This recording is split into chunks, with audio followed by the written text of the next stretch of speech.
जय हिंद दोस्तों। रणभूमि में आपका स्वागत है। आप लोग को जैसे पता होगा कि बिहार दरोगा, फिर CGL 4, फिर AEDO और SSC इंटर लेवल, ये चार एग्जाम है जो कि अभी अपने सर पे है। और इस चार एग्जाम में ये लूसेंट का बहुत बड़ा अहम रोल है। और लूसेंट में अगर बात कर ली जाए तो मॉडर्न हिस्ट्री का, तो मॉडर्न हिस्ट्री बहुत इंपॉर्टेंट है, बहुत ज़्यादा इंपॉर्टेंट है। तो मैं ये कोशिश कर रहा हूँ कि आपको लूसेंट का लाइन बाय लाइन, जो लूसेंट 2025 लेटेस्ट एडिशन है, ये लेटेस्ट एडिशन जो है, उसका लाइन बाय लाइन मैं आपको पूरा बुक मैं कोशिश करूंगा कि खत्म कर दूं। तो आप लोग इस चैनल को सब्सक्राइब कर लीजिएगा और इसके प्लेलिस्ट पे ध्यान देते रहिएगा, और डेली एक क्लास इस पे आएगी। और हम लोग धीरे धीरे करके इसको पूरे किताब को एग्जाम के पहले कंप्लीट कर लेंगे। इसी कड़ी में आज हम लोग आधुनिक भारत शुरुआत करने जा रहे हैं। तो आप लोग इसको ध्यान से देखिए, सुनिए, समझिए और याद करने की कोशिश कीजिएगा। तो आधुनिक भारत की शुरुआत अगर कहा जाता है तो ये उत्तरकालीन मुगल सम्राट के से शुरुआत किया जा रहा है। कि ये आपको पता है कि पहले एंशियंट हुआ, एंशियंट इंडिया था, फिर मेडाइवल हुआ था प्राचीन, फिर मध्य कालीन भारत हुआ। उसके बाद आता है आधुनिक भारत में। तो आधुनिक भारत की जो शुरुआत हो रही है, तो जब ये मुगल जो शासक था, मुगल शासक जहाँ धीरे धीरे खत्म हो रहा था, मुगल का पतन हो रहा था और अंग्रेज जो थे हमारे भारत में प्रवेश कर रहे थे। और यही इसी कड़ी से ही हमारा आधुनिक भारत की शुरुआत होती है। तो चलिए इसी को देखते हैं कि कहाँ से क्या शुरुआत हो रहा है। कहता है बहादुर शाह प्रथम। किसकी बात कर रहा है? बहादुर शाह प्रथम, जो 1707 से लेकर 1712 तक में थे। ये बहादुर शाह प्रथम के बारे में, 1707 से लेकर 1712 तक में। कहता है लगभग 2 वर्षों के उत्तराधिकार के संघर्ष के बाद 23 वर्षीय शाहजादा मुअज्जम औरंगजेब का जो बड़ा बेटा शासक बना, और उसने बहादुर शाह की उपाधि ली। ठीक है। इस लड़ाई में अपने भाइयों मोहम्मद आजम और कामबख्श की हत्या कर दी, और बाद में बहादुर शाह प्रथम कहा गया। ये बाद में क्या कहा गया? बहादुर शाह प्रथम कहा गया। ठीक है। तो अब ये देखिए कि जो आपका अंतिम, अगर बात है कि मुगल काल के जो बात कर रहे हैं, वो अंतिम कौन था? औरंगजेब था। ठीक है। औरंगजेब था। और औरंगजेब के जो ये पुत्र थे, औरंगजेब की मृत्यु के बाद में, कि ये अपना ये दो तीन, इसके तीन बेटे थे, उसके बीच में लड़ाई होता है। उस लड़ाई में बहादुर शाह प्रथम है जो कि जीतता है, और जीत कर वो 2 वर्ष का जो उत्तराधिकार होता है उसका, इसका जो नाम क्या था? मुअज्जम नाम था। तो पहला सवाल आपका यही पे आ गया। सवाल यही पूछता है कि मुअज्जम जो नाम है, ये किसको मुअज्जम के नाम से जाना जाता था? तो मुअज्जम के नाम से बहादुर शाह प्रथम को जाना जाता था। इसका शासनकाल 1707 से 1712 तक रहा है ये। और इसने बहादुर शाह की उपाधि धारण की थी, और ये अपने दो भाई मोहम्मद आजम और काम बख्श की हत्या करके ये बहादुर शाह प्रथम कहलाया। ठीक है। इसको साहे बेखबर भी कहा जाता था। मैं कुछ कुछ जो पॉइंट होता है वो मैं यहाँ पे लिख दिया करूंगा, ताकि जो इसको, इस बहादुर शाह को कहा जा रहा था साहे बेखबर के नाम से भी इसको जाना जाता था। और सबसे अधिक उम्र में, देख रहे 63 वर्ष में बना है, तो सबसे अधिक उम्र में क्या शासक बनने वाला कौन था? तो ये आपका बहादुर शाह प्रथम था। ठीक है। और इसी ने क्या किया था? राजा जयसिंह को सवाई राजा का उपाधि दिया था। किसने किसने दिया था? तो राजा जयसिंह को सवाई राजा की उपाधि दिया था। किसकी? सवाई राजा की उपाधि दिया था, इन्होंने ही दिया था। ठीक है। उत्तराधिकार के युद्ध में गुरु गोविंद सिंह ने बहादुर शाह का साथ दिया था। तो गुरु गोविंद सिंह ने किसका साथ दिया था? बहादुर शाह का साथ दिया था। ठीक है। फिर मुगलों से स्वतंत्र होने वाले संघ और संस्थापक, राज्य और संस्थापक कौन रहे? तो अवध आया। अवध को सादत खां ने बनाया। ये जब मुगल था, तो ये जब टूट रहा था, तो उसमें अवध अपने आप को अलग किया। किसने किया? सादत खां ने। हैदराबाद को किसने किया था? चिनकिलिच खां और निजामुल मुल्क आसफ खां। रुहेलखंड को बीर दाऊद और अली मोहम्मद खां ने। बंगाल को मुर्शिद कुली खां ने। कर्नाटक को सादुतुल्ला ने। भरतपुर को चूरामन और बदन सिंह ने। भरतपुर को किसने किया था? चूरामन और बदन सिंह ने। तो ये नाम याद रखिएगा। मुगल सम्राट मोहम्मद शाह ने सादत खां को बुरहान उल मुल्क की उपाधि दी। सादत खां का असली नाम मीर मोहम्मद अमीन था। क्या नाम था असली नाम? मीर मोहम्मद अमीन था। तो ये देखिए, अवध में कौन थे? सादत खां। हैदराबाद के कौन थे? निजामुल मुल्क बोलते हैं, या चिनकलिज खां भी इनको बोला जाता है। क्या बोला था? चिनकलिज खां भी बोला जाता है। रुहेलखंड से बीर दाऊद और अली मोहम्मद खां थे। बंगाल से मुर्शिद कुली खां थे। ये सवाल हमेशा पूछता है। कर्नाटक से सादुतुल्ला खां थे, और भरतपुर से चूरामन और बदन सिंह जी थे। और मोहम्मद शाह ने सादत खां को बुरहान उल मुल्क की उपाधि दी थी। किसको दी थी? मोहम्मद शाह ने सादत खां को बुरहान उल मुल्क की उपाधि दी थी। खाकी खान ने बहादुर शाह को शाहे बेखबर की उपाधि दी। किसने? खाकी खाकी खान ने बहादुर शाह को शाहे बेखबर की उपाधि दी थी। जहांदार शाह पढ़ते हैं। इसके बाद कौन होता है? जहांदार शाह था। ये 1712 से लेकर 1713 तक होता है। कहता है जुल्फिकार खान की मदद से जहांदार शाह शासक बना। जुल्फिकार खान को प्रधानमंत्री बनाया। इसने साम्राज्य की वित्तीय स्थिति ठीक करने के लिए इजारा प्रथा की शुरुआत की। जहांदार शाह ने भी जजिया कर को समाप्त कर दिया था। तो जहांदार शाह ने जजिया कर को समाप्त कर दिया। जहांदार शाह अपने शासन में लाल कुमारी नाम की वेश्या को हस्तक्षेप करने का आदेश रखा था। तो लाल कुमारी नाम की जो वेश्या थी, लाल कुमारी नाम की वेश्या, उसको किसने दिया था? तो जहांदार शाह ने उसको आदेश दे रखा था। और जहांदार शाह को लंपट मूर्ख भी कहा जाता है। क्या कहा जाता है? लंपट मूर्ख। लंपट मूर्ख कहा जाता है किसको? जहांदार शाह को लंपट मूर्ख भी कहा जाता है। ये बहुत ज्यादा दान देता था, दान बहुत ज्यादा देता था, दान बहुत देता था। ठीक है। मुगल कालीन इतिहास में सैयद बंधु हुसैन अली खां और अब्दुल्ला खां को शासक निर्माता के रूप में जाना जाता है। सैयद बंधु को कहता है कि मुगल कालीन इतिहास में किसको? सैयद बंधु कौन? हुसैन अली खां। हुसैन अली खां और अब्दुल्ला खां को शासक निर्माता के रूप में जाना जाता है। शासक निर्माता के रूप में जाना जाता है किसी को? ये नाम याद रहेगा।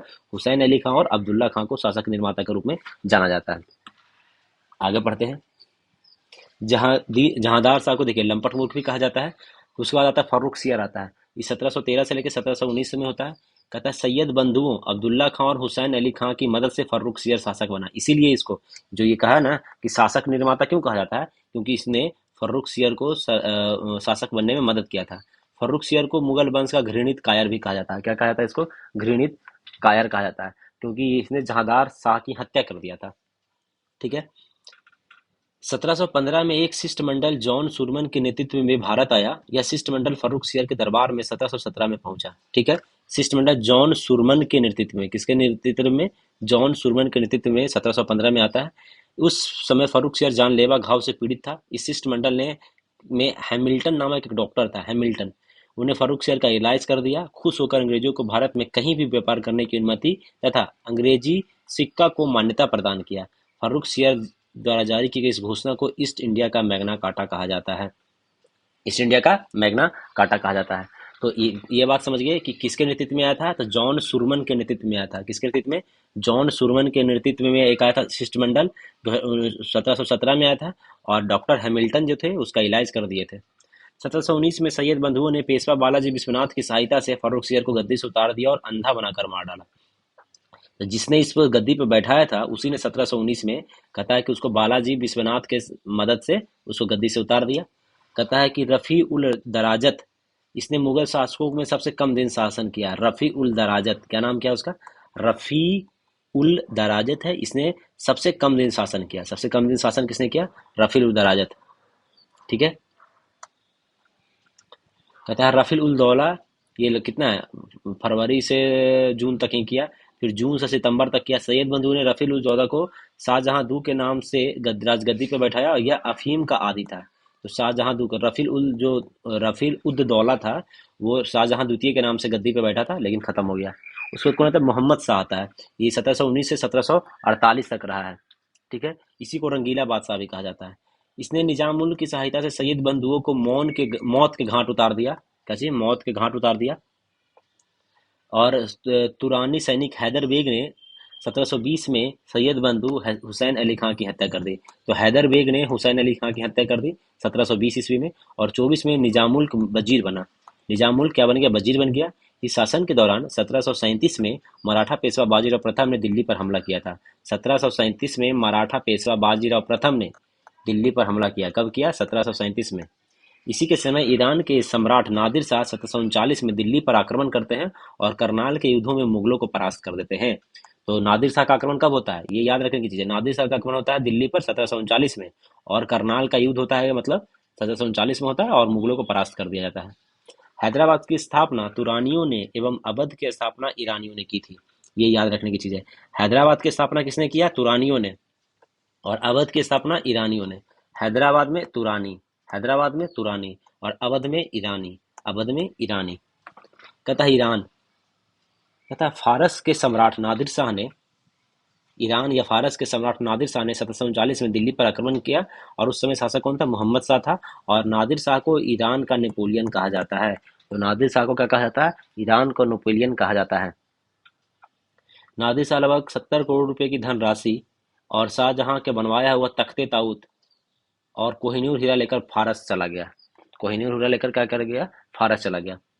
तख्ते ताऊत पर बैठने वाला अंतिम मुगल शासक कौन था? मोहम्मद शाह था। कौन था? मोहम्मद था। जो कहता ना कि ये मयूर सिंहासन जिसको बोलते हैं, तो मयूर सिंहासन पे बैठने वाला कौन था? अंतिम शासक कौन था? तो मोहम्मद शाह था। मोहम्मद शाह था अंतिम शासन, जो कि 1719 से 1748 तक रहा है ये। ठीक है। सुंदर युवतियों के प्रति अत्यधिक रुझान के कारण मोहम्मद शाह को रंगीला बादशाह भी कहा जाता था। तो मोहम्मद शाह को रंगीला बादशाह कहा जाता था। लंपट मूर्ख किसको कहा जाता था? लंपट मूर्ख जहांदार शाह को कहा जाता था। घृणित कायर फारूक सियर को कहा जाता था। साहिब एकबर बहादुर शाह को कहा जाता था। ये सब याद रखने की चीज़ है। पता है कि ये संगीतकार के रूप में मोहम्मद शाह ने अनेक ख्यालों की रचना की है। मोहम्मद शाह के शासनकाल के दौरान ही हैदराबाद के चिनकिलीज खां ने निजाम उल मुल्क की उपाधि धारण की और 1725 में स्वतंत्र राज्य की स्थापना किया। तो मोहम्मद शाह के काल में ही हैदराबाद के जो चिनकिलीज खां ने निजाम उल मुल्क की उपाधि धारण की और 1725 में स्वतंत्र राज्य की स्थापना किया। फिर कौन आता है? अहमद शाह आता है। 1748 से लेकर 1754 तक आता है।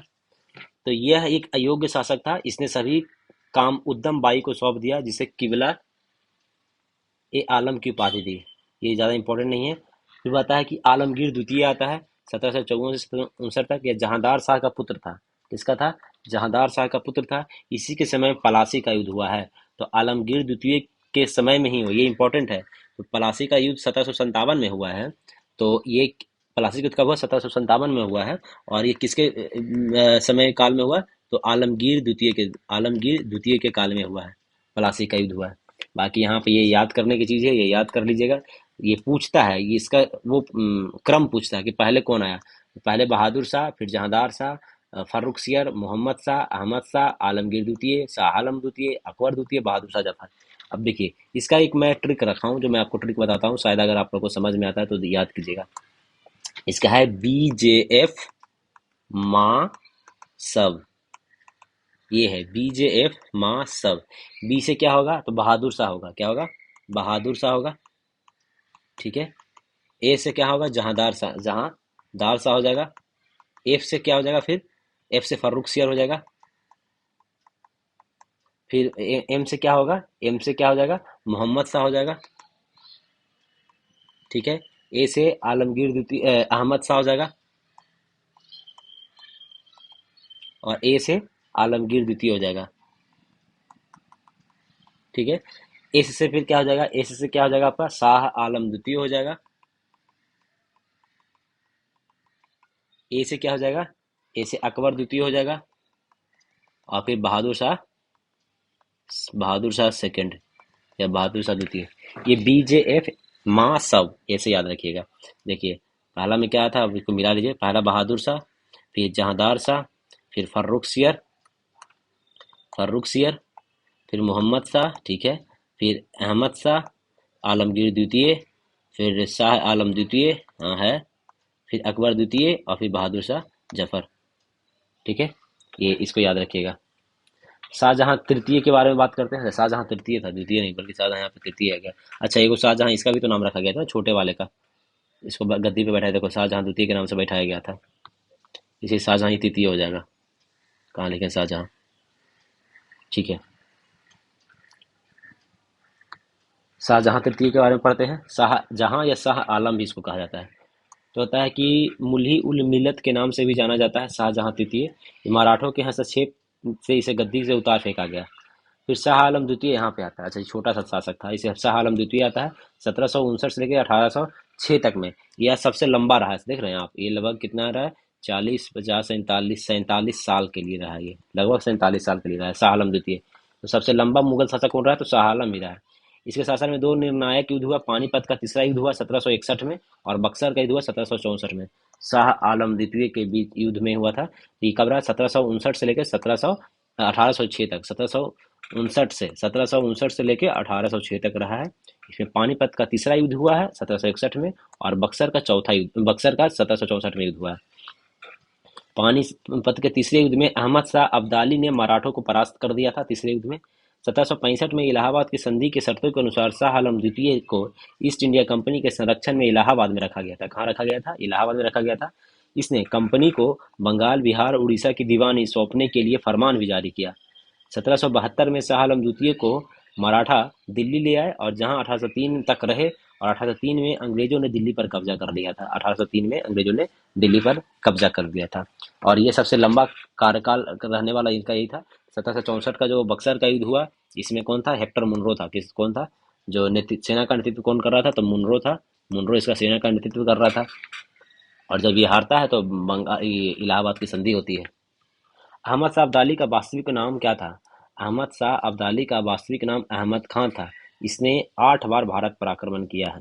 तो अहमद शाह जो अब्दाली था, ये पानीपत का जिसका तीसरा युद्ध हुआ है, पानीपत का तीसरा युद्ध हुआ है, वो कौन किया है? अहमद शाह अब्दाली ने किया है। तो इसका पूरा वास्तविक नाम अहमद खान था। और कितने बार आक्रमण किया? ये 8 बार आक्रमण किया है। गुलाम कादिर खान ने 1806 में शाह आलम द्वितीय की हत्या कर दी। ठीक है। फिर आता है, उसके बाद कौन आता है? अकबर द्वितीय आता है 1806 से लेके 1837 तक में। 1806 से लेकर 1837 तक में कौन आता है? अकबर द्वितीय आता है। इसने राजा राम मोहन राय को राजा की उपाधि दी थी। तो अकबर द्वितीय ने ही राम मोहन राय को राजा की उपाधि दी थी। इनके शासन में इस शासन में कहता है कि 1835 में ईस्ट इंडिया कंपनी ने स्वयं को मुगल के शासक के अधीन कहलाना समाप्त कर दिया था। तो अकबर द्वितीय के काल में ही, जब 1835 था, उसमें ईस्ट इंडिया कंपनी है वो मुगल के शासन के अधीन कहलाना समाप्त कर दिया, और मुगल शासक के नाम पर सिक्के जारी करना भी बंद कर दिया था। तो मुगल के नाम पर सिक्के जारी करना बंद कब किया गया था? तो ये बंद किया गया था कब आपका? ये 1835 में किया गया था। कब किया गया था? 1835 में सिक्के जारी किया करना बंद किया गया था। 1835 ईस्वी में किया गया था। उसके बाद कौन आता है? लास्ट आपका है बहादुर शाह जफर या बहादुर शाह द्वितीय। तो ये सबसे लास्ट है। तो कहता है कि बहादुर शाह जफर अंतिम मुगल शासक बने हैं। ठीक है। 1857 की क्रांति में भाग लेने के कारण अंग्रेजों द्वारा बहादुर शाह को बंदी बनाकर रंगून भेज दिया गया था। लाल किला स्थित हीरा महल बहादुर शाह जफर ने बनवाया है। तो लाल किला में जो हीरा महल है, लाल किला में जो हीरा महल है, ये हीरा महल किसने बनवाया? तो बहादुर शाह जफर ने बनाया, अंतिम मुगल शासक ने।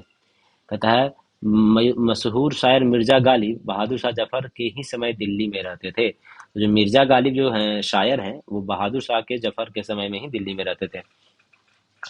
हयात बख्श बाग लाल किला दिल्ली में स्थित है। हयात बख्श बाग जो है लाल किला दिल्ली में स्थित है। हयात बख्श बाग। भारत में यूरोपीय कंपनी का आगमन। अब यहाँ से क्या आता है? यूरोपीय कंपनी का आगमन शुरू हो जाता है।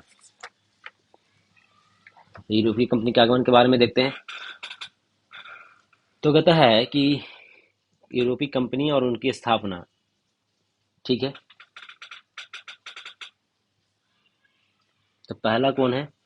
पुर्तगाली है 1498 में। फिर अंग्रेजी है, अंग्रेज है 1600 ईस्वी में। फिर डच ईस्ट इंडिया कंपनी है, ये 1602 में था। डेनिश ईस्ट इंडिया कंपनी 1616 में था। फ्रांसीसी ईस्ट इंडिया कंपनी 1664 में था। और स्वीडिश ईस्ट इंडिया कंपनी 1731 में था। अच्छा, यहाँ पे जानते हैं एक चीज को बहुत ध्यान देने की जरूरत है।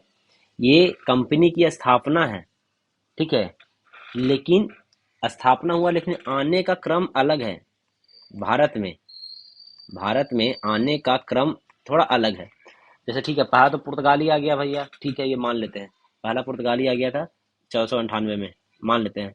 फिर दूसरे नंबर पे ये ये ये दूसरे नंबर पे डच आया था। सेकंड नंबर पे कौन था? डच था 1602 में। थर्ड नंबर पे अंग्रेज आते हैं, क्योंकि ये यहाँ पे आते हैं अंग्रेज, तो ये कब आते हैं? लगता है 1608 में आते हैं। तो ये थर्ड नंबर पे चले गया। बाकी फिर फोर्थ हो गया, फिफ्थ हो गया और सिक्स हो गया। ये याद रखिएगा, कंफ्यूज मत हो जाइएगा। कंपनी की स्थापना अंग्रेजी ईस्ट इंडिया कंपनी के सामने 1600 में हो गया था, लेकिन जब वो आया था कब भारत? 1608 में आया था। देखिए आगे कहीं पे बताया जाएगा इसको बारे में, ठीक है, इसके बारे में आपको आगे बताया जाएगा। चलिए, तो अब इसके बारे में पढ़ते हैं। पहले भारत में यूरोपीय कंपनी के आगमन। कहता है 17 मई 1498 में। कब? 17 मई 1498 में पुर्तगाली नाविक वास्को डी गामा ने उत्तर मानसा अंतरीप होते हुए भारत के पश्चिमी तट पर स्थित कालीकट बंदरगाह पर पहुंचकर भारत और यूरोप के बीच में नए समुद्री मार्ग की खोज की। यह यात्रा में वास्को डी गामा को गुजरात पथ प्रदर्शक अब्दुल मजीद ने सहयोग किया था। किसने किया था? अब्दुल मजीद ने सहयोग किया था। 1505 में फ्रांसिस्को द अल्मोड़ा भारत का प्रथम पुर्तगाली वायसराय बनकर आया। तो ये यहाँ पे आया 17 मई 1948 को आया। फिर ये लगभग 1502 तक रहा था। और उसका 1500, ये कब तक, 1502 तक रहा। फिर 1524 में दोबारा वापस आता है, ये याद रखिएगा। ठीक है, तो फिर 1505 में कौन आता है, तो 1502 में ही आता है। ये तो 3 महीने के लिए आया, 3 महीना चला गया, तो फिर 1502 में आता है सेकेंड टाइम। और 1524 में आता है, थर्ड टाइम आता है। ठीक है, ये याद रखिएगा। तो कहता है कि 1502 में आया। फिर कहता है कि 1505 में फ्रांसीसी अल्मोड़ा को, अल्मोड़ा क्या था कि गवर्नर बनाकर भारत में आया। क्या, पुर्तगाली वायसराय या गवर्नर का, ये जो भी पुर्तगाली वायसराय या गवर्नर बन के आता है। फिर कहता है कि 1509 में अल्फांसो द अल्बुकर्क भारत में पुर्तगालियों का वायसराय बनकर आया। और 1510 में बीजापुर के शासक यूसुफ आदिल शाह से गोवा को जीत लेता है। कब, 1510 ईस्वी में यूसुफ आदिल शाह से गोवा जीत लेता है। यूसुफ आदिल शाह से क्या कहता है, गोवा जीत लेता है। अब ठीक है, पुर्तगालियों ने अपनी पहली फैक्ट्री व्यापारी कोठी कोचीन में खोली थी। पुर्तगाली कहाँ खोला था, पहली कंपनी कहाँ खोला था, कोचीन में। ठीक है, दक्षिणी पूर्वी तट पे, दक्षिणी पूर्वी तट पर पुर्तगालियों की एकमात्र बस्ती सन थोमे थी। दक्षिणी मतलब, और पूर्वी तट, ये नीचे हो गया तो दक्षिणी हो गया, और पूर्वी तट पे इधर जो था इसका नाम क्या था, सन थोमे था। पुर्तगालियों के बाद भारत में डच लोग आए। देखिए आए ना, आगे ना ऑप्शन यहाँ पे देखिए, पुर्तगाली के बाद भारत में कौन आते हैं, डच लोग आते हैं। यही इसी की मैं बात कर रहा था, ये इंपॉर्टेंट चीज है। डच लोग आए। पहला डच यात्री कार्नेलियन हाउंटमैन था, जो 1596 ईस्वी में भारत के पूर्व सुमात्रा पर पहुंचा था, पूर्व सुमात्रा पहुंचा। तो आने का क्रम अलग है, कंपनी बनने का क्रम अलग है। ठीक है, तो ये गया। बाकी देखिए, पुर्तगाली कहाँ लगाए थे, कोचीन में। पुर्तगाली कहाँ पे लगाए थे, पहली फैक्ट्री कोचीन में लगाए थे 1503 ईस्वी में। डच कहाँ लगाए थे, मसूलीपट्टनम में। डच में मसूलीपट्टनम में। और ये 1605 ईस्वी में, डच 1602 में आए, 3 साल बाद वहां पे लगाए। अंग्रेज कहाँ बनाए, तो अंग्रेज बनाए थे मसूलीपट्टनम में, पहली फैक्ट्री 1611 ईस्वी में। डेनिस बनाए त्रावणकोर में। डेनिस कहाँ बनाए थे, त्रावणकोर में 1620 ईस्वी में। और फ्रांसीसी कहाँ बनाए, सूरत में 1668 ईस्वी में। आगे देखिए क्या है।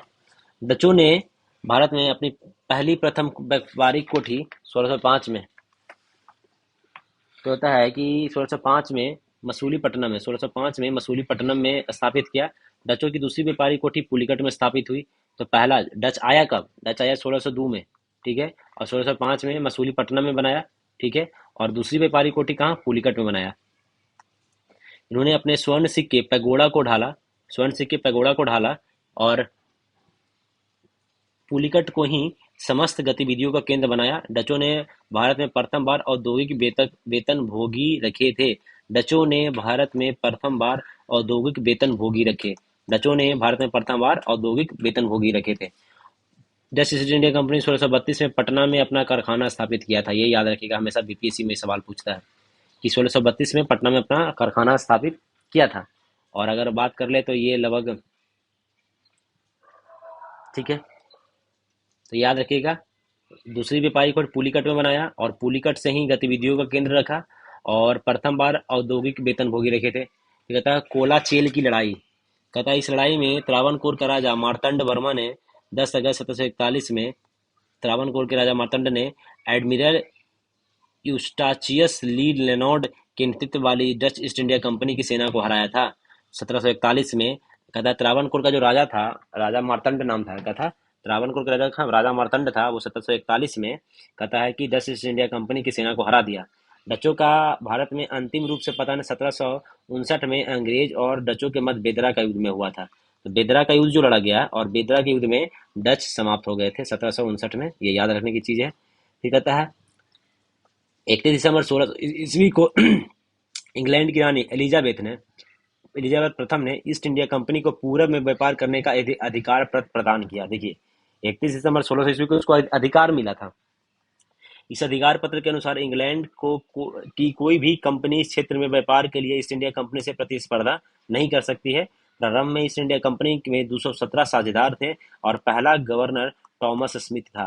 तो ईस्ट इंडिया कंपनी के कितने साझेदार थे, 217, और पहला गवर्नर कौन था, तो टॉमस स्मिथ था पहला गवर्नर। मुगल दरबार में जाने वाला प्रथम अंग्रेज कहता है कैप्टन हॉकिंस था। तो मुगल दरबार में पहला जाने वाला कौन था, कैप्टन हॉकिंस था, जो कि जेम्स प्रथम के राजदूत के रूप में 1609 में जहांगीर के दरबार में आया था। थोड़ा सा इसमें कंफ्यूजन है। पहला जहांगीर के दरबार में आता है, अकबर के नाम से लेके वो लेके आता है।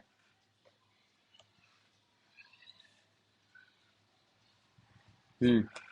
तो कहता है कि मुगल दरबार में आने वाला पहला का नाम क्या था, कैप्टन हॉकिंस, जो कि जेम्स प्रथम के राजा के राजदूत के रूप में आया था। तो कौन आया था, कैप्टन हॉकिंस आया था, और जेम्स प्रथम के राजदूत के रूप में 1609 में जहांगीर के दरबार में आया था। किसके दरबार में आया था, जहांगीर के दरबार में आया, 1609 ईस्वी में आया था जहांगीर के दरबार में। भारत आने वाला पहला अंग्रेजी जहाज रेड ड्रैगन था। क्या जहाज का नाम क्या था, रेड ड्रैगन। जहाज का पहला अंग्रेजी जहाज का नाम क्या था, रेड ड्रैगन था।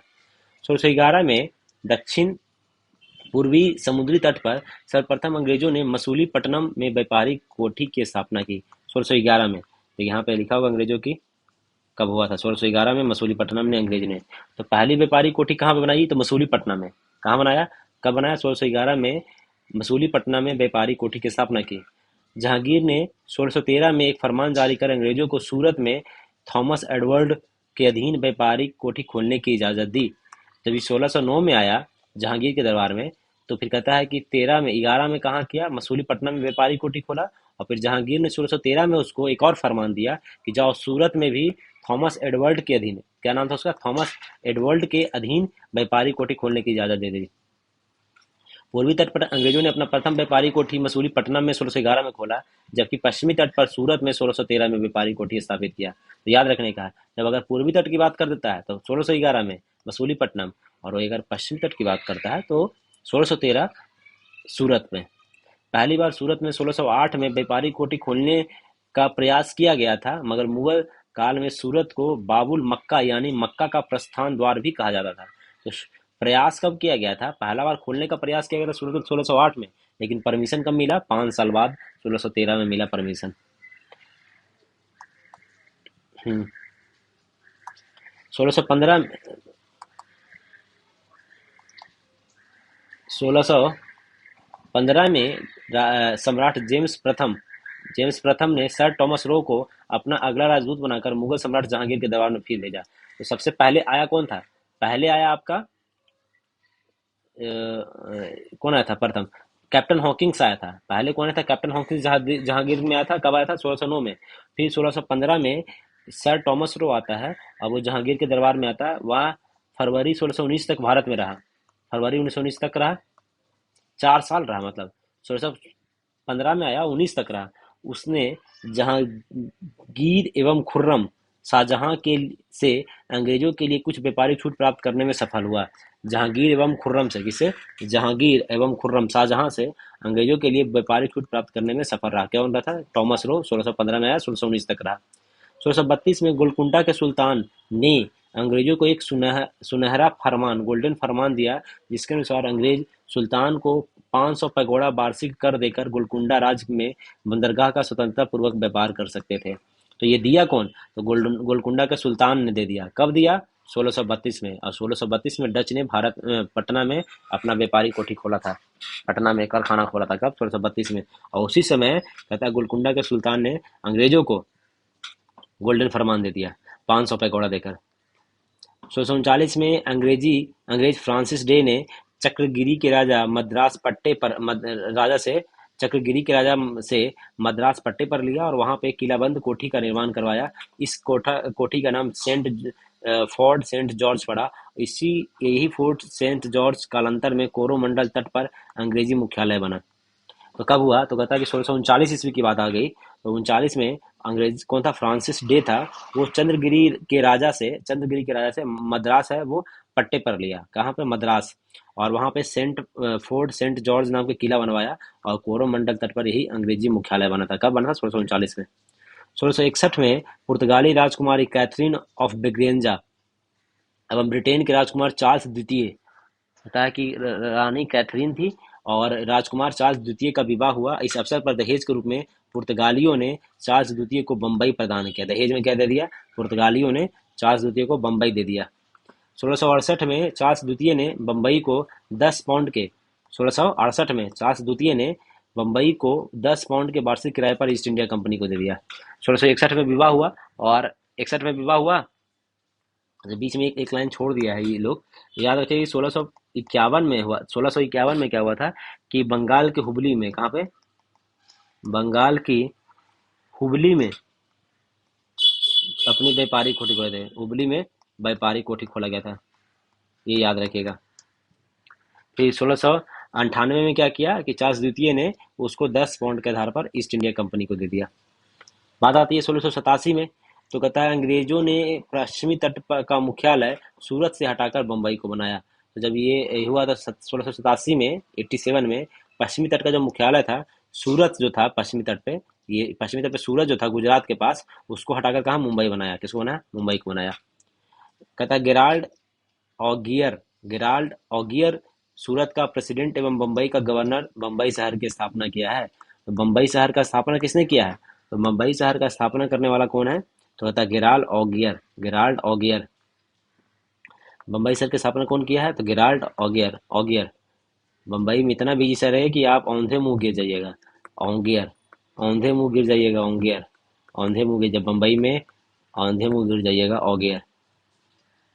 आगे देखते हैं, एक मिनट।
हम्म। तो आगे हम लोग देखते हैं।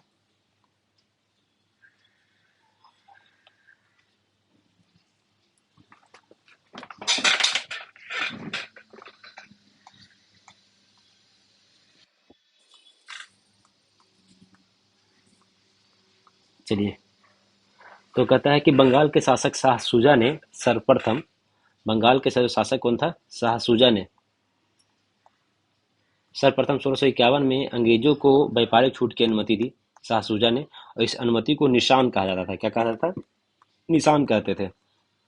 तो कहता है कि बंगाल के शासक शाह सुजा ने, किसने, कौन था नाम उसका? शाह सुजा ने 1651 ईस्वी में अंग्रेजों को व्यापारिक छूट की अनुमति दी थी, व्यापारिक छूट की अनुमति दी थी। और इसे, इस अनुमति को निशान कहा जाता है। बाकी फर्रुख सिया जो 1717 में दिया, वो तो अलग चीज था, व्यापारिक छूट। ये 1651 में शाह सुजा ने ही दे दिया सबसे पहले, जिसको क्या कहते थे? निशान कहते थे। फिर 1698 में अंग्रेजी ईस्ट इंडिया कंपनी के 3 गांव सुतानुती, कालीकट और गोविंदपुर की जमींदारी 1200 रुपये भुगतान कर प्राप्त की और यहाँ पर फोर्ट विलियम का निर्माण करवाया। और चार्ल्स आयर फोर्ट विलियम के प्रथम प्रेसिडेंट हुए। कालांतर में यही कलकत्ता शहर कहलाया, जिसकी नींव जॉर्ज चरनॉक ने रखी थी। तो बात हो रहा है कि जब 1698 में अंग्रेजी ईस्ट इंडिया कंपनी के 3 गांव सुतानुती, कालीकट और गोविंदपुर की जमींदारी 1200 रुपये में ले लिया और वहीं पर फोर्ट विलियम का निर्माण करवाया, फोर्ट विलियम का। और इसके जो प्रथम प्रेसिडेंट कौन थे? तो कहता है कि चार्ल्स आयर थे। और इसी को बाद में यही जो 3 गांव हैं, कालीकट, गोविंदपुर और सुतानुती, कालीकट, गोविंदपुर, इसी को कोलकाता शहर कहा गया। इसकी नींव किसने रखी थी? जॉर्ज चरनॉक ने रखी थी। भारत में फ्रांसीसियों की प्रथम कोटि फ्रैंक केरो द्वारा सूरत में 1668 में बनाया गया। तो फ्रांसीसी की बात कर रहे हैं, तो यहाँ पे देखिए लिखा गया था ना कि 1668 में बनाया गया था। तो फ्रांसीसियों की प्रथम कोटि का बनाया था फ्रैंक केरो, का बनाया 1668 में स्थापित किया गया। ठीक है। 1674 में फ्रांसीसी कंपनी के निदेशक फ्रैंकिस मार्टिन ने, कहता है, बाल्डी कोंडा में सूबेदार शेर खान लोधी को पुदुचेरी नामक का एक गांव प्राप्त किया, जो कालांतर में पांडिचेरी के नाम से आता है। फ्रैंसिस मार्टिन ने तो कहता है कि पौंडीचेरी की जो अगर स्थापना का श्रेय जो जाता है वो किसको जाता है, तो फ्रांसिस मार्टिन को जाता है। फ्रांसिस मार्टिन को जाता है 1674 में।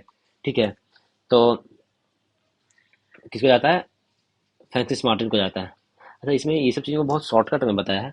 बाकी अगर हम कुछ कुछ ये अगर हम पुर्तगाल के बारे में आपको कुछ और बात बता देते हैं जो कि आप याद रखिएगा कि कहाँ गया अल्बुकर्क तो आया 1509 में। 1505 में आया था, अल्मोड़ा आया था। अल्मोड़ा ने क्या लाया था, ब्लू वाटर पॉलिसी लाया था। ये यहाँ पे नहीं लिखा है, आप याद रखिएगा कि हमको आगे बताएगा। तो अल्मोड़ा ने क्या लाया था, ब्लू वाटर पॉलिसी कौन लाया था, अल्मोड़ा लाया था। ठीक है, उसके बाद ये अल्बुकर्क आता है, इसको ही वास्तविक वास्तविक गवर्नर इसको कहा जाता है। वास्तविक गवर्नर या वाइसराय जो कहिए, अल्बुकर्क को कहा जाता है। और इसने इसका बीजापुर के शासक से तो जीता, गोवा को जीता ही, और इसका कृष्णदेव राय के साथ अच्छा संबंध था। अल्बुकर्क का कृष्णदेव राय के साथ अच्छा संबंध था अल्बुकर्क का। ठीक है, और ये सबसे पहले आए और सबसे बाद में छोड़ के जाने वाला कौन है, तो पुर्तगाली है। कौन है, पुर्तगाली सबसे पहले आया जी, 1498 में आया, पहले आया और सबसे बाद में गया। सबसे बाद गया, ये याद रखिएगा, सबसे बाद गया कब गया, तो ये गया 1961 में गया। ठीक है, और प्रिंटिंग प्रेस की स्थापना भी यही लोग किए थे 1556 में, गोवा में। प्रिंटिंग प्रेस किसने शुरू किया था, तो गोवा में यही किया था, पुर्तगालियों ने किया था। तंबाकू और आलू का खेती भी इन लोगों ने ही शुरू किया था। ठीक है, इसके बारे में यहाँ पे ज़्यादा नहीं बताया गया था, इसलिए हम आपको बता दिए। बाकी फ्रांसीसी ईस्ट इंडिया कंपनी के बारे में है बताया यहाँ पे कि प्रथम कोटि सूरत में स्थापित किया गया था।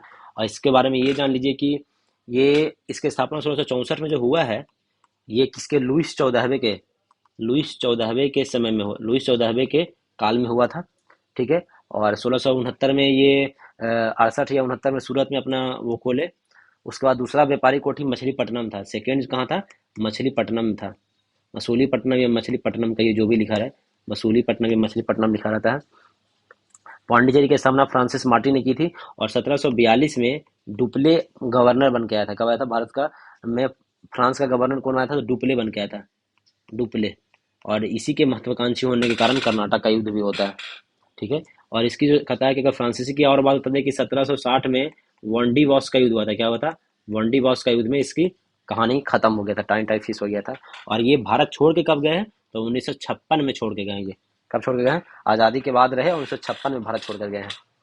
ठीक है, कहता है आंग्ल फ्रांसीसी संघर्ष के बारे में लिखा है कि भारत में आंग्ल फ्रांसीसी संघर्ष कर्नाटक युद्ध के नाम से जाना जाता है। किस नाम से जाता है, कर्नाटक के युद्ध के नाम से जाना जाता है। कर्नाटक के युद्ध के नाम से जाना जाता है। ये तो इसमें हुआ क्या था भैया, कर्नाटक के युद्ध में, तो कहता है कि आपको पता है कर्नाटक का स्थापना किसने किया था, सादुतुल्ला ने किया था। किसने किया था, सादुतुल्ला ने किया था। सादुतुल्ला ने कर्नाटक का स्थापना किया था। और ये क्या क्या युद्ध हुआ वो देखिए। प्रथम कर्नाटक युद्ध हुआ था 1746 से 48 के बीच में हुआ था। और 1740 में ऑस्ट्रिया पर उत्तराधिकार को लेकर यूरोप में अंग्रेज और फ्रांसीसी के मध्य में संघर्ष प्रारंभ हुआ। इसी संघर्ष के कारण भारत में दोनों कंपनियों के मध्य 1746 में युद्ध प्रारंभ हो गए। तो ये स्टार्ट क्यों हुआ था, ऑस्ट्रिया के उत्तराधिकार को लेकर। प्रथम कर्नाटक युद्ध के दौरान में लड़ा गया सेंट टोपे का युद्ध, फ्रांसीसी सेना को जीत मिली। कहता है कि जो प्रथम में हुआ था तो फ्रांसीसी सेना को जीत मिली। और प्रथम कर्नाटक युद्ध यूरोप में 1748 में, तो प्रथम कर्नाटक युद्ध हुआ वो यूरोप में 1748 में एक्स एक्स ला सापेल की संधि से समाप्त हुआ। इस संधि से ऑस्ट्रेलिया का उत्तराधिकार का विवाद आपसी सहमति से सुलझ गया। तो ये 1746 से 48 के बीच प्रथम कर्नाटक हुआ था, भारत और अंग्रेज और फ्रांसीसी के बीच में हुआ था। और एक्स ला सापेल की संधि से समाप्त हुआ 1748 में। द्वितीय कर्नाटक हुआ कब, तो इस कहता है कि 1749 से लेकर 1754 तक चला। तो कहता है कि यह युद्ध के कारण हैदराबाद एवं कर्नाटक के उत्तराधिकार का विवाद बना। कहता है कि फ्रांसीसी गवर्नर डुप्ले इसी में महत्वाकांक्षी हो गया और इसी का युद्ध के कारण बना। हैदराबाद एवं कर्नाटक के उत्तराधिकार का युद्ध, हैदराबाद और कर्नाटक का जो उत्तराधिकार के लिए विवाद बना। कहता है हैदराबाद और कर्नाटक में चल रहे विवादों से राजनीतिक बढ़त बनाते हुए डुप्ले ने हैदराबाद के मुजफ्फरजंग और कर्नाटक के चंदा साहिब का साथ दिया। अपरिहार्य रूप से अंग्रेजों को नासिरगंज और अनवरुद्दीन का सहयोग करना पड़ा। देखिए ये तेज बनने लगा डुप्ले, और इसी के कारण कहता है कि मुजफ्फरजंग और कर्नाटक में चंदा साहिब का ही साथ दे दिया, तो फिर अंग्रेजों को नासिरगंज और अबरुद्दीन का सहयोग करना पड़ा। और जाके फिर ये युद्ध उस पौंडीचेरी की संधि से समाप्त होता है, पौंडीचेरी की संधि से समाप्त होता है। कहता है हैदराबाद, कहता है आसफगंज की आसफ जाह की मृत्यु के बाद उत्तराधिकार को लेकर नासिर जंग और भतीजे मुजफ्फर जंग के मध्य में विवाद लड़ा हो गया था। कर्नाटक में कहता है अबरुद्दीन और उसका बहनोई चंदा साहिब के मध्य में विवाद हुआ था। तो ये दो अलग अलग लड़ाई हो रहा था। एक हैदराबाद में कौन था, नासिरगंज और मुजफ्फर जंग, और कर्नाटक में चंदा साहिब और अनवरुद्दीन को। 1749 में फ्रेंच सेना की सहायता से यह युद्ध एक अनवरुद्दीन मारा गया और चंदा साहिब कर्नाटक का अगला नवाब बना। कौन बना था, चंदा साहब जो था वो कर्नाटक का नवाब बनता है। 1750 में नासिरगंज भी फ्रेंच सेना के संघर्ष करता हुआ मारा जाता है और मुजफ्फर जंग हैदराबाद का नवाब बना। कौन बना, मुजफ्फर जंग जो है वो हैदराबाद का नवाब बना। कहता है अनवरुद्दीन के पुत्र मोहम्मद अली युद्ध से भागकर त्रिचन्नापल्ली में शरण ली। फ्रांसीसियों ने चंदा साहिब की सेना के साथ मिलकर मोहम्मद अली का दुर्ग घेर लिया। क्लाइव इस घेरे को तोड़ने में सफल रहा, उसे दबाव कम करने के कर्नाटक की राजधानी अरकटा पर अधिकार कर लिया। ये उतना इंपॉर्टेंट नहीं है, ये सब इतना नहीं है। तो अब कर्नाटक युद्ध यह इतना जानिए कि द्वितीय युद्ध हुआ 1749 से लेकर 54 में, और पौंडीचेरी की संधि पे समाप्त हुआ। किस पे, पौंडीचेरी की संधि, ठीक है, से समाप्त हुआ। पहला में एक्सला स्लैब था और इसमें पौंडीचेरी था। और फिर तीसरा युद्ध होता है उसमें क्या था, पेरिस की संधि होता है। प्रथम कर्नाटक युद्ध में ऑस्ट्रेलिया के उत्तराधिकार को लेकर युद्ध प्रभावित हुआ, एक्सला सैलाब की संधि पे समाप्त हुआ, ठीक है। दूसरा कर्नाटक युद्ध 48 से 54 के बीच में हुआ। युद्ध में फ्रांसीसी गवर्नर डुप्ले की हार हुई। किसका हुई, फ्रांसीसी गवर्नर डुप्ले की हार हुई और उसे वापस बुला लिया गया। उसकी जगह गोडेहू को भारत का अगला फ्रांसीसी गवर्नर बनाया गया। किसको बनाया गया, गोडेहू को। किसको बनाया गया, गोडेहू को फ्रांसीसी गवर्नर बनाया गया। और पौंडीचेरी की संधि से 1755 में यह युद्ध विराम हुआ, जो बताए थे ना पौंडीचेरी। कर्नाटक का तीसरा युद्ध होता है 1756 से 1763, जो 1756 में शुरू हुए सप्तवर्षीय युद्ध का ही एक अंश था। तो 1756 में सप्तवर्षीय युद्ध चल रहा था यूरोप में, उसी का एक अंश था। यह पेरिस की संधि से समाप्त होता है। इसका ट्रिक ये है, ए पंडित चल पेरिस, ये याद रखिएगा, ए पंडित चल पेरिस। ए से एक्सला स्लैब, से पंडित से पांडिचेरी, और पेरिस से पेरिस की संधि, तो ये याद रखिएगा। 1752 की बात हो रही है, तो कहता है स्ट्रिंगर लॉरेंस के नेतृत्व में अंग्रेजी सेना ने त्रिचन्नापल्ली को बचा लिया और फ्रांसीसी सेना ने अंग्रेजों के सामने आत्मसमर्पण कर दिया। फ्रांसीसी सेना ने अंग्रेजों के सामने आत्मसमर्पण कर दिया और इस हार के कारण डुप्ले को वापस बुला लिया गया। गोडेहू अगला फ्रांसीसी गवर्नर बन गया, पौंडीचेरी की सहायता से हुआ। 1760 में अंग्रेजी सेना आयरकूट के नेतृत्व में वॉन्डीवॉस का लड़ाई लड़ा गया और फ्रांसीसी को बुरी तरह से हराया गया। किसको, ये याद रखने की चीज है कि 1760 में वॉन्डीवॉस का युद्ध हुआ। किसका युद्ध हुआ, वॉन्डीवॉस का युद्ध हुआ। और सेना का कौन था, सर आयरकूट ने। कौन था, सर आयरकूट ने फ्रांसीसियों को कूट दिया। कौन कूटा, फ्रांसीसियों को किसने कूटा, आयरकूट ने। 1761 में अंग्रेजों ने पौंडीचेरी को फ्रांसीसियों से छीन लिया। फ्रांसीसियों से कब छीनता है, 1761 में। 63 में पेरिस की संधि होती है और अंग्रेजों ने चंद्रनगर को छोड़कर शेष अन्य प्रदेशों को लौटा दिया और 1749 तक फ्रांसीसी कब्जे में थे। ये प्रदेश भारत की आज़ादी तक फ्रांसीसियों के कब्जे में ही रहे। बंगाल पर अंग्रेजों का आधिपत्य।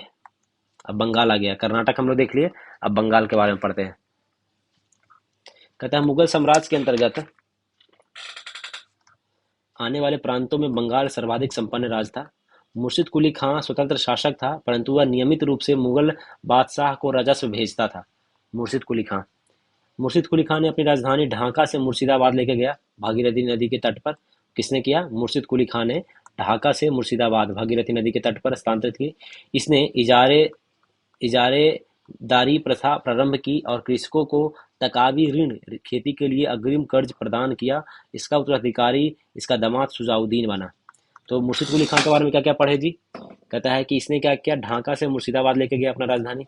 इजारेदारी प्रथा किसने शुरू किया, इजारेदारी मुर्शिद कुली खान ने किया। और कृषकों को तकावी ऋण देता था।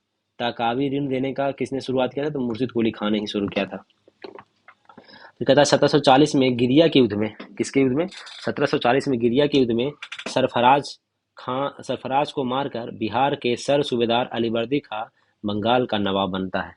कौन मारता है, तो होता है कि 1740 के गिरिया के युद्ध होता है और इस गिरिया के युद्ध में सरफराज खां को मारकर, ठीक है, अलीवर्दी खान का बंगाल का नवाब बन जाता है। इसने अपने शासन में मुगलों को राजस्व देना बंद कर दिया। तो अलीवर्दी खान क्या किया, मुगलों को राजस्व देना बंद कर दिया। इसने शासनकाल में बंगाल इतना समृद्धशाली बन गया कि बंगाल को भारत का स्वर्ग कहा जाने लगा। बंगाल को भारत का स्वर्ग कहा जाने लगा किसके, अलीवर्दी खान के समय में। इसका उत्तराधिकारी उसका दामाद सिराजुद्दौला बना। उसका शुजाउद्दीन था और उसका दामाद कौन बना, सिराजुद्दौला बना। कहता है 20 जून 1756 को, 20 जून 1756 को कालकोठरी की त्रासदी होती है। 20 जून को 1756 में कब होता है, 1756 में होता है। और 1757 में प्लासी का युद्ध होता है इसी के बाद में। जिस इस कविता इस घटना का रचयिता जेज हॉर्नवेल है। कौन है, जेड हॉलवेल है। हॉर्नवेल कहिए या हॉलवेल कहिए के अनुसार नवाब सिराजुद्दौला ने 20 जून को रात 146 अंग्रेज व्यक्तियों को कालकोठरी में बंद कर दिया और अगले दिन मात्र 23 व्यक्ति जिंदा बचे थे। ये बताने वाले कौन व्यक्ति हैं, तो जेड हॉलवेल है। कब हुआ, 20 जून 1756 में हुआ है। फिर कहता है कि पलासी का युद्ध 23 जून 1757 में होता है। कब होता है, 23 जून 1757 में पलासी का युद्ध होता है।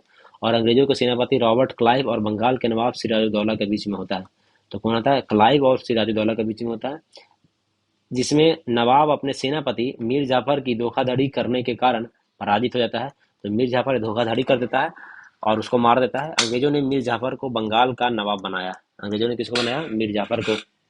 पलासी की लड़ाई में मोहनलाल और मीर बदान के नेतृत्व में एक छोटी सेना नवाब के वफादार रही। कौन, किसके किसके नेतृत्व में, कहता है कि आपका राय दुर्लभ भी था, मीर मोहनलाल, मीर मदान और, हाँ, मोहनलाल और मीर मदान को छोटी सेना वफादार रही। मीर मदान लड़ते हुए मारा गया। पलासी भागीरथी नदी के किनारे पर है। पलासी किस नदी के किनारे पे, याद रखिएगा, ये है भागीरथी नदी के किनारे पे है। भागीरथी नदी के किनारे पे है। ठीक है, मोहनलाल, मीर मदान और ये धोखा का नाम मीर जाफर और राय दुर्लभ ही, ये दोनों धोखा दिया दिया था। राय दुर्लभ भी धोखा दे दिया था। कहता क्लाइव के हाथों की कठपुतली नवाब मीर जाफर को अंग्रेजों ने 1760 में हटाकर उसके दामाद मीर कासिम को बंगाल का नवाब बनाया। मीर कासिम ने अपनी राजधानी मुर्शिदाबाद से मुंगेर, मुगदलपुर स्थानांतरित कर दिया। बंगाल में राजधानी का क्रम क्या है, ढाका, मुर्शिदाबाद और मुंगेर। तो देखिए, सर 1756 में कालकोठरी का हुआ, 1757 में आपका पलासी का युद्ध हुआ, और फिर इससे 1757 1760 तक कौन रहा, मीर जाफर रहा था। और मीर जाफर रहा, और फिर 1760 में इसको हटा के मीर कासिम को बनाया गया। किसको बनाया गया, मीर कासिम को बनाया गया। और इसने अपनी राजधानी मुंगेर लेके चला गया। बक्सर का युद्ध 1764 में अंग्रेजों ने मीर कासिम, अवध के नवाब शुजाउद्दौला, देखिए मीर कासिम, फिर कहता है कि नवाब, अवध के नवाब शुजाउद्दौला और मुगल सम्राट शाह आलम द्वितीय के बीच में हुआ। इस युद्ध में अंग्रेजी विजय हुए और अंग्रेजों सेनापति कौन था, हेक्टर मुनरो था। हेक्टर मुनरो था। तो आप देखिए बात क्या हुआ कि ये 1760 में इसको बनाया, मीर कासिम को बना दिया। फिर कहता है कि ये क्या कर दिया, ये अपना राजधानी मुर्शिदाबाद लेके चला गया। यहाँ पे मुर्शिदाबाद जब लेके आया तो यहाँ पे वो करने लगा अपना, क्या बोलते हैं, गोला बारूद का कारखाना खोल दिया, पैसा देना बंद कर दिया। जब पैसा देना बंद कर दिया तो फिर अंग्रेज क्या किया कि मीर कासिम को हटाकर मीर जाफर को फिर से वापस लाया। मीर जाफर को फिर से वापस लाया। और इसी ऐसा ही करते करते ये 1764 में होता है, बक्सर का युद्ध होता है। तो बक्सर के युद्ध में एक तो जो जिसको हटाया मीर कासिम वो, और अवध जो राज्य था, अवध के नवाब कौन थे, शुजाउद्दौला, और मुगल सम्राट कौन थे, शाह आलम द्वितीय, तीनों मिलकर लड़ते हैं, हार जाते हैं। जिसका सेनापति कौन था, हेक्टर मुनरो था। और इसी में फिर होता है इलाहाबाद की संधि होती है। इसमें क्या होता है, इलाहाबाद की संधि होती है।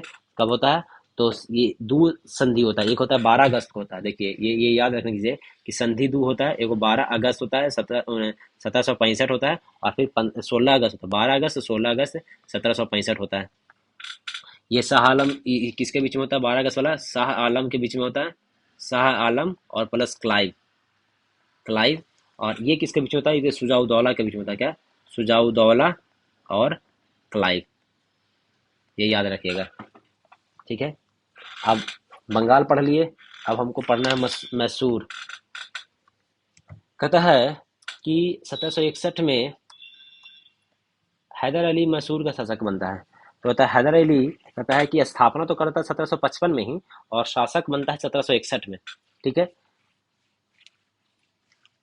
हैदर अली की मृत्यु 1782 में हो जाती है और द्वितीय आंग्ल मैसूर युद्ध के दौरान हो जाती है। इस हैदर अली का उत्तराधिकार उसका पुत्र टीपू सुल्तान बनता है।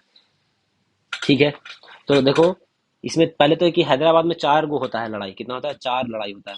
प्रथम आंग्ल मैसूर, द्वितीय आंग्ल मैसूर, तृतीय आंग्ल मैसूर, चतुर्थ आंग्ल मैसूर। ठीक है, तो ये पहले याद कीजिए तब समझ में आएगा कि जब ये 1761 में वो बना है, मैसूर का शासक बना, तो ये था कि बहुत साम्राज्य का विस्तार करना चाह रहा था हैदर अली, और यहीं पे अंग्रेजों के युद्ध का कारण बना अंग्रेजों से। 1767 में युद्ध होता है, तो बताइए इसमें कौन जीत जाता है, तो जीतता कौन है, तो इसमें हैदर अली जीत जाता है। जीतता कौन है, हैदर अली। हैदर अली क्या होता है, जीत जाता है। ठीक है, पहला बार में और जीत जाता है। और यह युद्ध मद्रास की संधि पे समाप्त होता है। किसकी संधि पे समाप्त होता है, तो मद्रास की संधि, लिखा नहीं यहाँ पे, मद्रास की संधि पे क्या होता है, समाप्त होता है। ठीक है, फिर कहता है कि संधि में सारी शर्त कौन रखता है, तो हैदर अली शर्त रखता है। और यह संधि सफल नहीं हो सका क्योंकि मतलब संधि का जो शर्त है हैदर अली लिखा, ये मनमानी करने लगा, तो ये सफल नहीं हुआ। और फिर दूसरा आंग्ल मैसूर युद्ध हो गया, जो कि 1767 में खत्म हुआ था, 69 में। ये 80 से 84 में दूसरा आंग्ल मैसूर युद्ध हो गया। और ये दूसरा आंग्ल मैसूर युद्ध हुआ, ये ये किसकी संधि पे समाप्त हुआ, तो बताया है कि दूसरा आंग्ल मैसूर युद्ध हुआ था। यह कारण हैदर अली जो था कि पौंडीचेरी पे अधिकार करने लगा।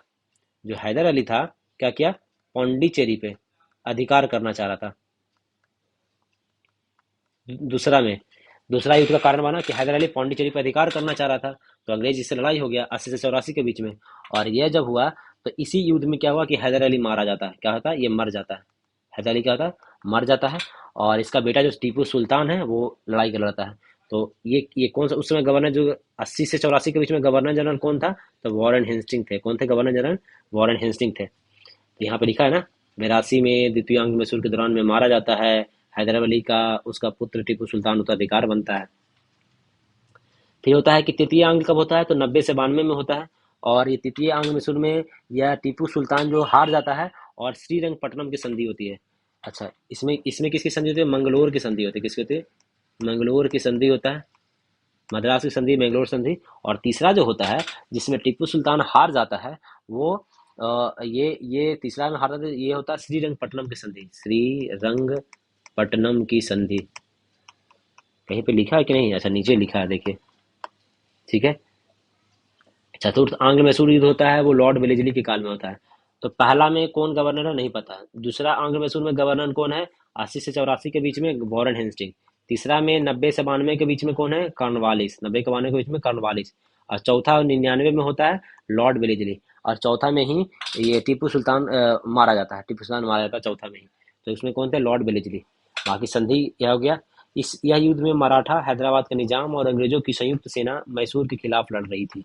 कौन कौन, युद्ध में मराठा भी था, साथ में था, हैदराबाद का निजाम भी अलग था, और अंग्रेजों की संयुक्त सेना, ये तीनों मिलकर मैसूर पर लड़ाई कर रहा था। मराठा भी था, हैदराबाद भी था, और अंग्रेज था, तीनों मिलकर हराया इनको। टीपू की मृत्यु श्रीरंगपट्टनम की आखिरी युद्ध यानी चतुर्थ आंग्ल मैसूर में दौरान हो जाती है 1799 में। और टीपू सुल्तान को शेर मैसूर कहा जाता है। टीपू सुल्तान को राजसी झंडे पर शेर की तस्वीर होती थी। राजसी झंडे पे शेर की तस्वीर होती थी।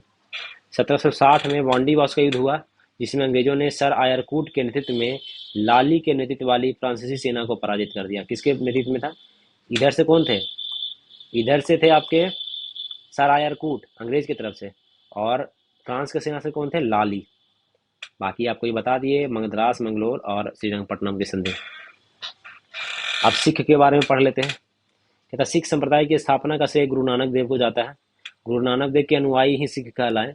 ये बादशाह बाबर और हुमायूं के समकालीन थे। तो गुरु नानक देव किसके समकालीन थे, बाबर और हुमायूं के समकालीन।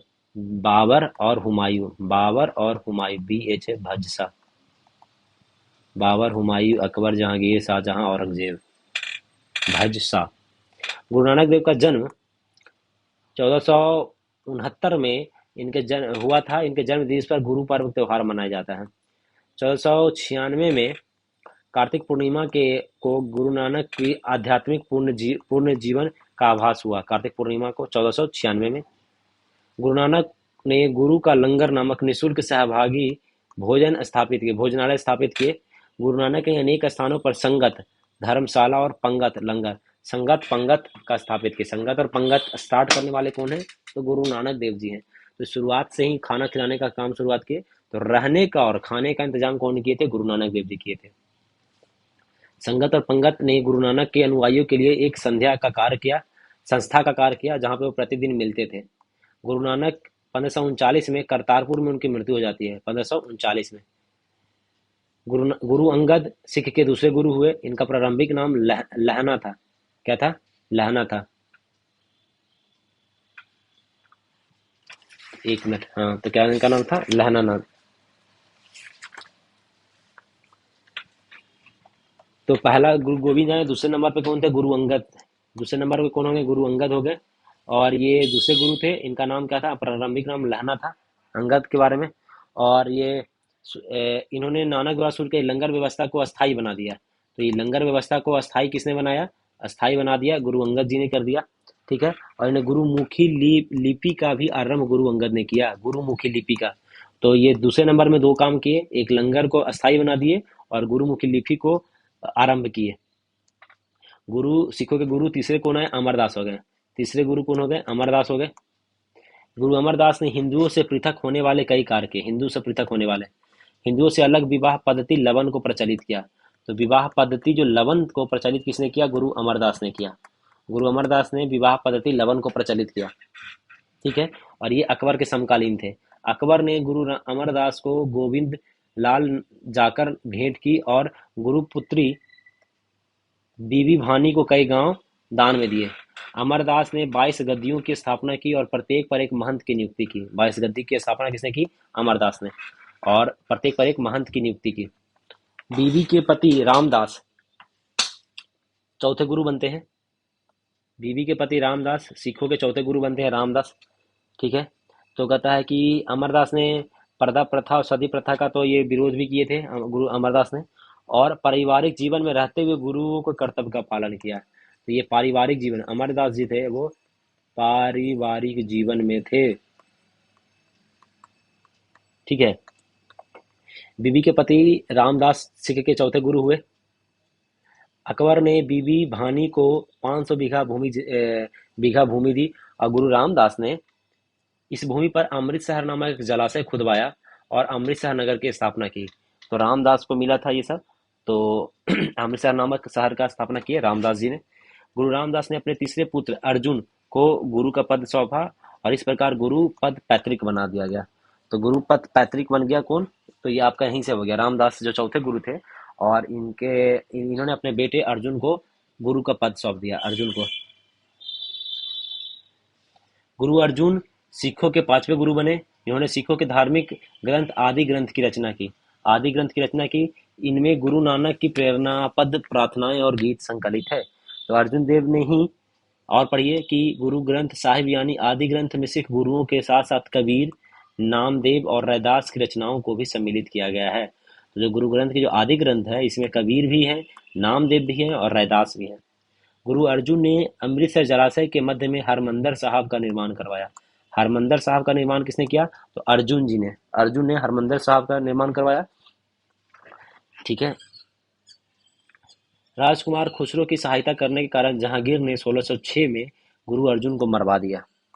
स्वर्ण मंदिर की स्थापना, जो हरमंदर साहब है, इसी को स्वर्ण मंदिर भी कहा जाता है, याद रखिएगा, स्वर्ण मंदिर। तो कहता है कि इनको मरवा देता है कौन? जहांगीर ने इनको, जहांगीर अर्जुन अर्जुन जो है गुरु अर्जुन, इनको जहांगीर मरवा देता है 1606 ईस्वी में। सिखों के छठे गुरु हरगोविंद जी बनते हैं। छठे गुरु हरगोविंद सिंह बनते हैं। इन्होंने सिखों को सैन्य संगठन का दिया। हरगोविंद जी ने क्या किया कि सैन्य संगठन बनाया। अकाल तख्त या ईश्वर के सिंहासन का निर्माण किसने किया? तो छठे गुरु ने अकाल तख्त और ईश्वर का सिंहासन किसने किया? अकाल तख्त। और सैन्य संगठन किसने बनाया? तो गुरु हरगोविंद सिंह जी ने बनाया। ठीक है। नगाड़ा बजाने की परंपरा भी गुरु हरगोविंद सिंह ने ही शुरू किया था। ये दो तलवार बांधकर गद्दी पर बैठते थे और दरबार में नगाड़ा बजाने की व्यवस्था शुरू की। इन्होंने अमृतसर की किलेबंदी भी की। तो अमृतसर की किलेबंदी किसने किया? तो देखिए, अमृतसर को बसाया किसने? तो अमृतसर को बसाया आपके, जलाशय खुदवाया किसने? रामदास ने। जलाशय अमृतसर को, उसमें मंदिर बनवाया किसने? तो मंदिर बनवाने का काम किया अर्जुन जी ने, गुरु अर्जुन ने। और अमृतसर की किलेबंदी किसने करवाया? तो ये करवाए हरगोविंद सिंह जी ने। सिखों के सातवें गुरु गुरु हरराय थे। सातवें गुरु कौन का नाम था? हरिराय या हरिकिशन भी, सातवें गुरु हरिराय थे, हाँ। सातवें गुरु कौन थे? हरिराय थे। इन्होंने दारा सिकों से मिलने आने पर आशीर्वाद दिया था। दारा सिकों को आशीर्वाद दिया था गुरु हरिराय। सिखों के आठवें गुरु गुरु हरिकिशन थे, 8वें नंबर पे किशन थे। और इनकी मृत्यु चेचक से हो गई थी। तो 8वें गुरु हरिकिशन की मृत्यु चेचक के कारण हो गई थी। 9वें गुरु तेज बहादुर रहे हैं। इनका इस्लाम स्वीकार नहीं करने पर औरंगजेब ने इन्हें शीशगंज के गुरुद्वारा के निकट मरवा दिया। दिल्ली के शीशगंज गुरुद्वारा के निकट मरवा दिया गया। तो औरंगजेब ने जहांगीर ने मार दिया अर्जुन को, और औरंगजेब ने मार दिया तेज बहादुर को, 9वें गुरु को। फिर 10वें गुरु गुरु गोविंद सिंह होते हैं। जन्म पटना में हुआ 5 जनवरी 1666 में, और इनकी बैसाखी 29 मार्च 1676 में। गुरु गोविंद सिंह के सिखों के 10वें गुरु घोषित हुए थे। कब हुए थे? 29 मार्च 1676 को। गुरु गोविंद सिंह को सच्चा बादशाह कहा जाता है। इन्होंने सिखों के लिए 5 ककार शब्द अनिवार्य किया, जिसमें केस, कंघा, कृपाल, कच्छ और कड़ा रखने की अनुमति दी। सभी लोगों को अपने नाम के अंत में सिंह शब्द जोड़ने के लिए कहा। सिंह शब्द जोड़ने के लिए किसने कहा जी? तो गुरु गोविंद सिंह जी ने कहा था। गुरु गोविंद सिंह का निवास स्थान आनंदपुर साहिब था एवं कार्यस्थली पवोता था। निवास स्थान आनंदपुर साहिब और कार्यस्थली पवोता था। गुरु गोविंद सिंह ने फारसी में जाफरनामा लिखे थे। फारसी में जफरनामा लिखे थे, फारसी में। इनके 2 पुत्र फतेह सिंह और जोरावर सिंह को सरहिंद के मुगल फौजदार वजीर खां ने दीवार में चुनवा दिया था। 2 पुत्र इनके थे, फतेह सिंह और जोरावर सिंह को वजीर खां ने क्या क्या दीवार में चुनवा दिया। 1699 में बैसाखी के दिन गुरु गोविंद सिंह ने खालसा पंथ की स्थापना की, और पाहुल प्रणाली की शुरुआत भी गुरु गोविंद सिंह ने की थी। तो पाहुल प्रणाली, तो क्या पाहुल प्रणाली की शुरुआत कौन की? गुरु गोविंद सिंह जी ने की। और खालसा पंथ कौन की शुरुआत की? गुरु गोविंद सिंह जी ने खालसा पंथ की शुरुआत की।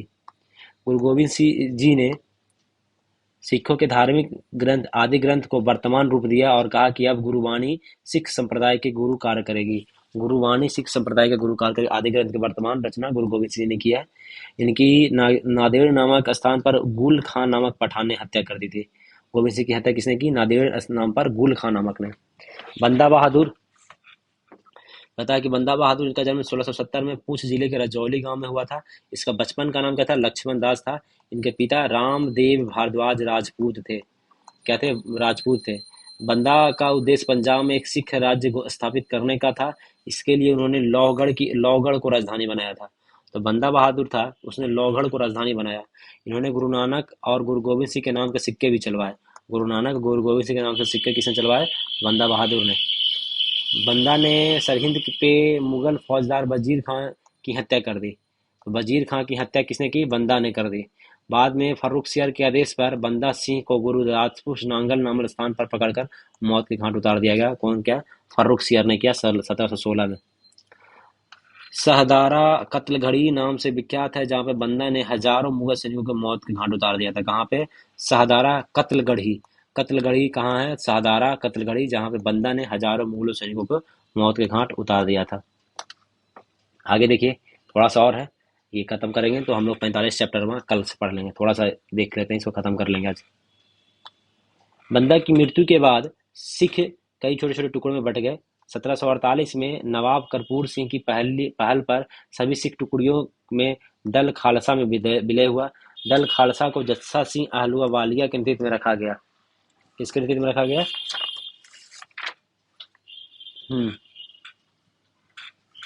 दल खालसा को जस्सा सिंह आहलूवालिया के नेतृत्व में रखा गया, जिस पर बाद में 12 दलों में विभाजित हो गया, जिसे मिसल कहा गया।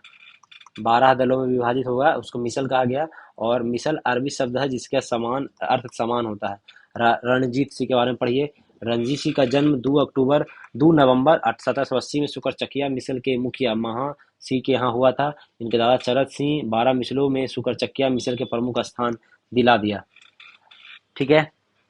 फिर कहता 1798-99 में रंजीत सिंह ने लाहौर का सदक बना। तो लाहौर इनको पहले मिला कैसे था? तो बताया कि जब 95 से 99 तक में अफगानिस्तान के शासक अहमद शाह अब्दाली का जो पौत्र जमान शाह प्रथम था, वो भारत पे हमला करने के लिए आया था।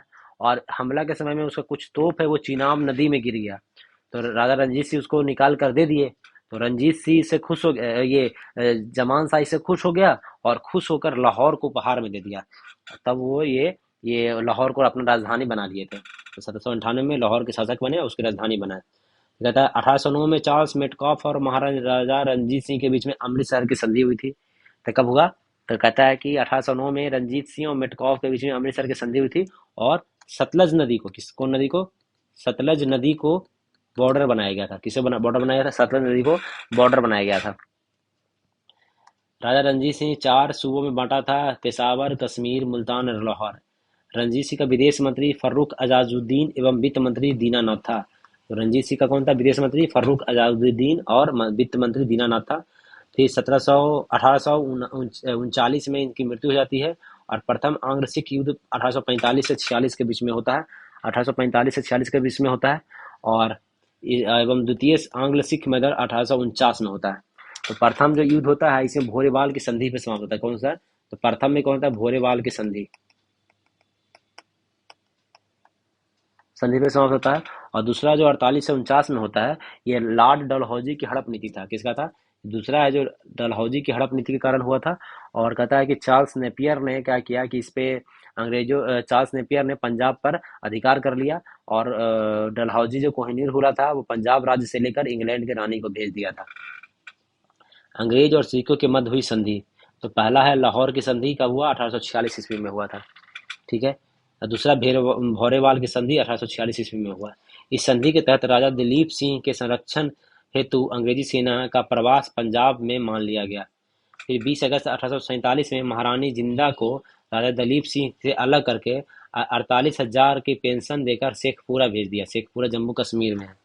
फिर कहता है द्वितीय आंग्ल सिख युद्ध के दौरान में पहली लड़ाई, कहता है चिलियान वाला के लड़ाई सिख नेता शेर सिंह और अंग्रेजी कमांडर गफ के मध्य में लड़ाई गई। दूसरी लड़ाई गुजरात के चिनाब नदी के किनारे चार्ल्स नेपियर के हुआ, और सिख बुरी तरीके से पराजित हो गए। चार्ल्स नेपियर को हरा दिया। कहता है कि 1849 में संपूर्ण पंजाब का विलय अंग्रेजों की सरकार में कर लिया गया। डलहौजी इसी का हड़प नीति था।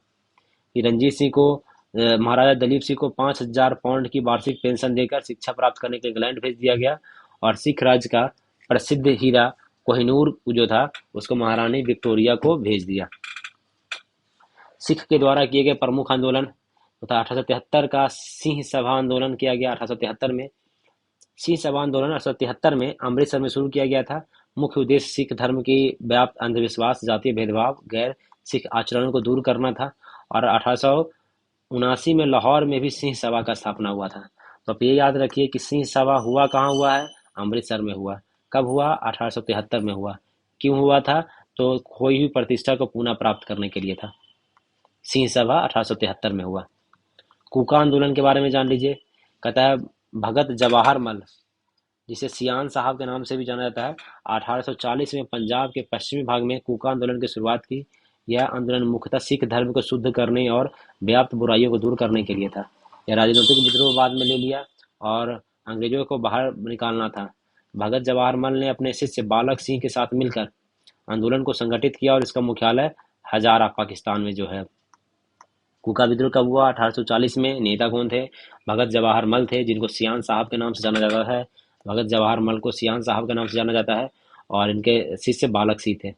कूका आंदोलन के दौरान एक और प्रमुख नेता राम सिंह कूका जो थे, 1857 में राम सिंह ने लुधियाना में स्वतंत्रता का सफेद ध्वज फहराकर ब्रिटिशों के खिलाफ विद्रोह की शुरुआत की थी।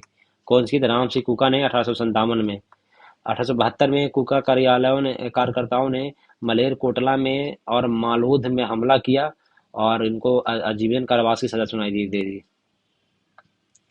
कहता है कि 1885 में वो शहीद हो गए। ठीक है, बाकी और ऐसा कुछ नहीं है। तो आज के लिए इतना ही रखते हैं। थोड़ा लंबा क्लास हो गया, बाकी कल इसको पढ़ेंगे और इसको कंप्लीट कर लेंगे।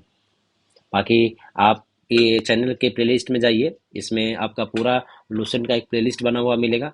साथ में बिहार दरोगा के लिए इरुटेरिया का प्रैक्टिस सेट भी हम लोग बना रहे हैं, उसको भी आप लोग देख सकते हैं। धन्यवाद।